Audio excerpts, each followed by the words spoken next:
Oh, yes. I just wanted you to know that my cigarette rolling machine, is starting to break. Oh, now I could have an infomercial. Yes.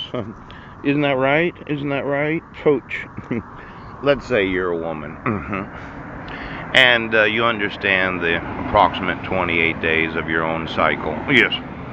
And for some reason, you're somewhat slender, but you're larger breasted. Coach, I asked for a butterfly kiss, and then I say, would you test this? Now, the thought is if you have the vaginal muscle at 4 inches and an inch wide during those 11 days, yes. And then once in a while, you give yourself a vaginal muscle massage, yes. And that 5 inches will seem a lot bigger than the 4 inches. It might feel like 6 inches. Ouch! Now, this is something to only be used during estrogen, ovulation, and progesterone, the before, on, and after ovulation. Yes. Then you remove it 6 days before menstruation. Would it cause an easing of the cramps that are often experienced during the first 48 or 84 hours of menstruation? Because those 3.5 days are usually heavy flow days.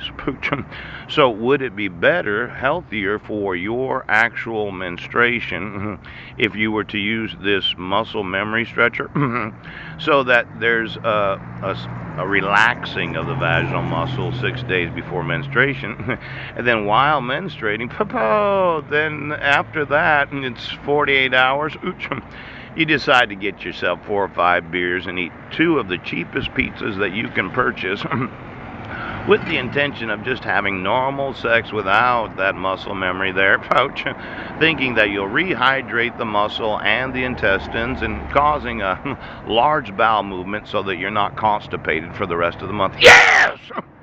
And then about 4 days later, it's 5 days before ovulation. You think, you know what, muscle? Pooch, I want you to remember this 4 inches by 1 inch. Pooch.